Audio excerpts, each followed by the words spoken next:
Hello. Today what I want to do is I want to go over the gear needed for the Wilderness Basic 24-hour course.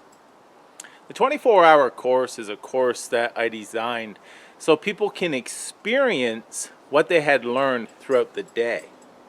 The way it will run is I will be teaching the basic survival skills throughout the whole day, from the morning to the afternoon. In the afternoon, you'll be going and applying the skills you learned to set up your shelter, make a bush bed, gather your firewood and such, and spend the night in that survival type shelter. This year is going to give you a feel of it, and it's going to give you some experience in it as well, knowing what may be tweaked for your own needs and such. And it's just a great experience that I have shared with a few people, over the years, and they've never regretted doing it. This year's a great time of year. You do want a few things that will make it more comfortable, and this experience is all up to you. You can rough it as much as you want, or you can just stay in the shelter. You carry a sleeping bag just in case. You may want to, your fire goes out, if you need one, you want to crawl in that instead of going to get more firewood and such. This is all up to you because it's your experience. I will leave a link in the description of my website, Maritime Wilderness Skills, and you'll be able to check out the different courses I have and also the gear list for each course. Now this one here, you have a little bit more because you will be staying out there 24 hours. And this gear and this kit and the gear that I have on the list is for the course. But with this kit, you could, with the right skill set and the skills I teach you, last a few hours to a few days out there with just this kit. You're welcome to bring more if you like. And like I said, it's your experience. So let's open this up and I'll show you the suggested gear list. So we're going to start with the outside first. As you see here, I have a whistle, and in here I carry a signal mirror.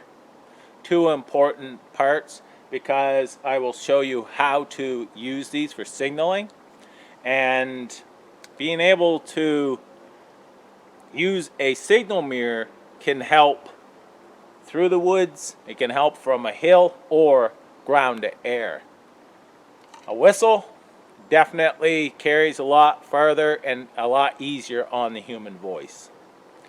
Next, I have a 1 liter stainless steel bottle, water bottle, right here. Now this stainless steel water bottle, I take this off and all the plastic comes off because this will be put in a fire. You also want single-walled stainless steel, not double-walled. And it's solid steel now, no plastic on it, very important. Next, highly recommended, is a large folding saw or a buck saw. If you need to spend the night out there and it's wintertime or you need to burn a fire all night, you're going to need some pretty big trees and you're going to need a lot of it. So having a good size folding saw, you have compact takedown saws and such, and buck saws. So any one of those is a great idea and highly recommended. This time of year it does get cool. In my area you may want a small fire, or you may not need a fire at all. It's according on how you're dressed. But highly recommended, and you should bring a buck saw or a good compact folding saw or takedown saw. Also, carry a good fire kit. It's very simple to do that because we have very good fire starters now available for people to purchase. These ones here are a wax and a fiber material. You have lots of fire starters that you can get in the barbecue section and such. Carry a small package of those, and the thing is with those tinders, they burn a long time. If you have damp material, they burn long enough that they will dry the material and it will catch. Very important to have a material that's going to last a long time. You have a package of these, some stormproof matches possibly, or 2 disposable lighters. You've got a good fire kit. That there will start a lot of fires. If it's cold, you can keep the lighters in an inside pocket. You could take this, put a couple of these cubes in here, roll that up, put it in an inside pocket if it's cold out. So you don't have to worry about a lighter freezing on you. So many options there, but you want a good fire kit. It's up to you what you bring, but bring tinder that's going to last a while. I'm going to be teaching how to make fire by lighters and these fire starters, but most important is how to make the fire and how to collect good wood. Knowing what to collect for a fire and how to prepare and then build your fire is that most important, because many of these tinders will work, and that's the easy part. It's the fire craft of building a fire that's most important that I will be teaching. This here, like I said, a couple lighters, some matches possibly, and some fire starters that will last between 5 minutes and up is a good fire kit. One of the most important pieces of gear that you should carry in a kit is lighting. In here I have a handheld flashlight, and I also have a headlamp. I prefer a headlamp. If you have 2 headlamps, that's what I carry in my camping gear. I carry 2 headlamps just in case one fails, and I also have extra batteries. In this kit I have a headlamp and a flashlight, but I prefer 2 headlamps. These here do not have any batteries in them right now, just so I don't accidentally hit a button and turn them on. I have the batteries in here, so it keeps the batteries fresh as well. So as soon as I see it start getting dark, I can throw a battery in it and I'm all set. So lighting is very important, because unless you have a big fire, it doesn't give a lot of light. You wake up middle of the night, you only have coals left, and you only have a couple pieces of wood. You need more wood to finish the rest of the night. You may need to leave your camp. You walk away from your camp, all of a sudden you can't see your camp anymore because all there was coals. It's not giving off any light. Now you've lost your camp. You walk in the wrong direction, you may not find your camp. That could be a bad situation. So having lighting in case you need to get up, find firewood. If anything happens, you have light that you can grab something that you may need. Very important to have lighting on you. Even if you're going out on a day trip, throw a headlamp in a pocket or something. Now you want some sort of twine or cord to set up your shelter, to do various tasks. Now in this bag here, I've got some bank line here. I've got, this is 50 feet of paracord, but I also use mason twine a lot as well. Very cheap, but works well for setting up a shelter and such. I've used that for many years as well.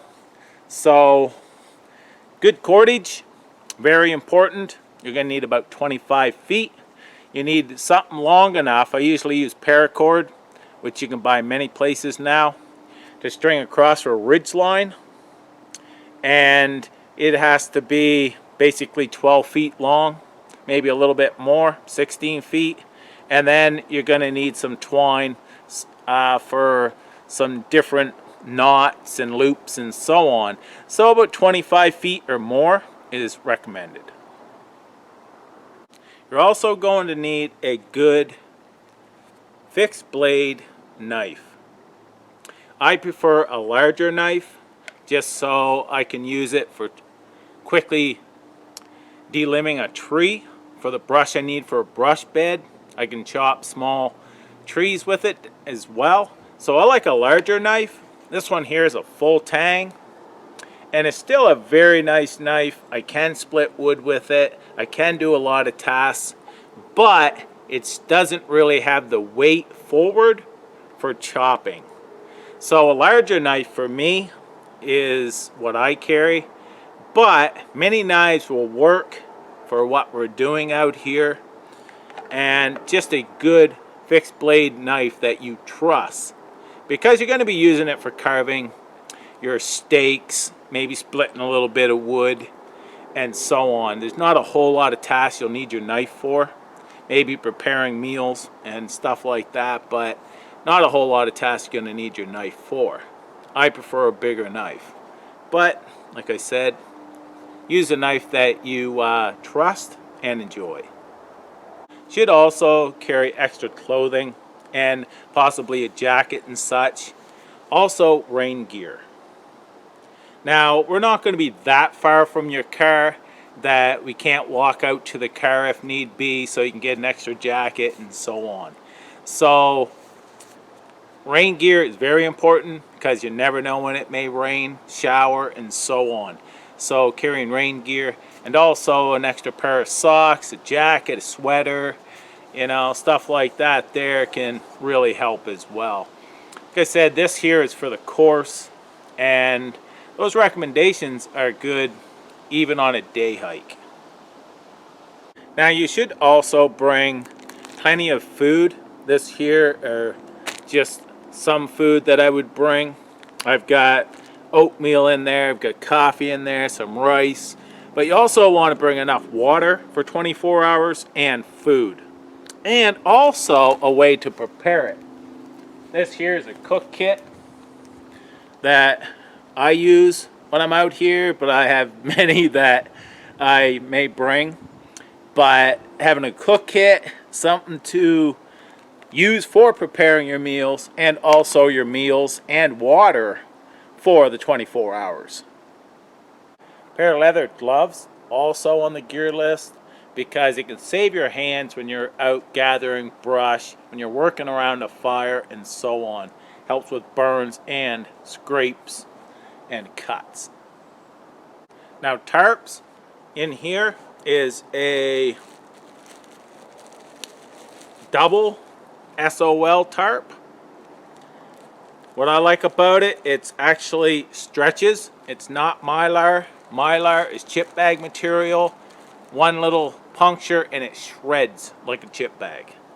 So my preference is a good SOL emergency blanket, but I use the double just because it's larger.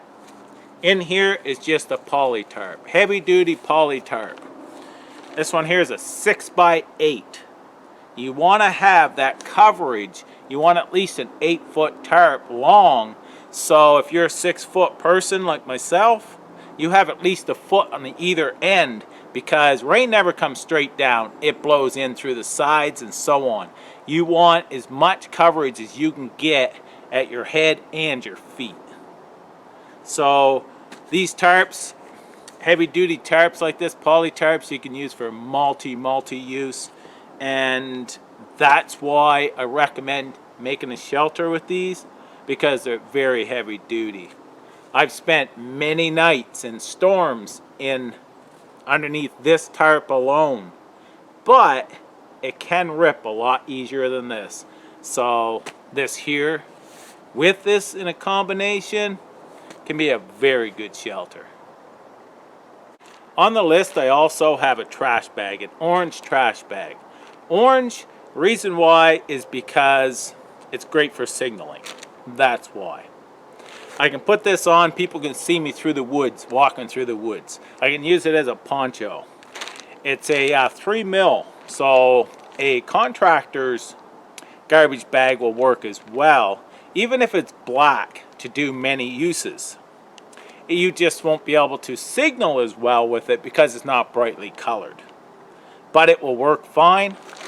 I can take this and spread it out, cut down the seams, throw it across a damp bed of leaves so it makes a vapor barrier so I'm not getting wet if I made my bed and it has damp leaves on it. So I can use it as a vapor barrier. I can collect water in it. I can spread it out, collect rain. Many uses for a trash bag. Carry 2 if you like, it's up to you. But that's why it's in my kit. And lastly, I'm going to show you the other item that is recommended for comfort and let's just say it's a very important piece of gear that I put in all my kits now, even on a day hike. I mentioned before a sleeping bag. That there is, if you wake up and the fire's going out and you don't have enough wood in your area to keep that fire sustained, you can crawl in a sleeping bag. A sleeping bag allows you to use less wood. You don't need as big of a fire to keep you warm, or you may not need a fire at all. Like I mentioned before, this is a 0 degree bag, and I will not need a fire for anything above 0 degrees in a situation if I'm lost or stranded. I can just crawl in this. Very important. If I bust a leg, I can still crawl in this, but I'm not up getting firewood, setting up shelter, and so on. I can throw a tarp over top of me, like a blanket, crawl in this, throw something underneath of me just to get me up off of that ground. So this here can be a lifesaver because you're no longer fire dependent in cold weather, anything that's above 0 degrees, because this is a 0 degree bag. I've used this at 0 degree temperatures, and it has kept me warm at 0 degrees. So this sleeping bag for your kit, like I said, this is your experience, and if you just want to lay in there, get out of the bugs, because this here helps with keeping the bugs off of you as well. If you get right in this and just cover your head with something, your shirt, put it over your face. I've seen my buddy do that kind of thing just to keep the flies off and so on inside of a sleeping bag. They can't go through the sleeping bag. So many uses for a sleeping bag, but this is your experience, and it's up to you if you want to use it. I've had others that they want to experience with just their clothing all night, even though there is bugs and such. I recommend you wearing long pants, long sleeves, and possibly even something with a hood that you can draw down if you want. It's up to you. So that is the gear for the 24-hour course. And it can be a lot of fun. It can be an adventure, and I have courses coming up throughout the year for this, and in August I have one coming up very soon. Thanks for watching. Take care. All the best.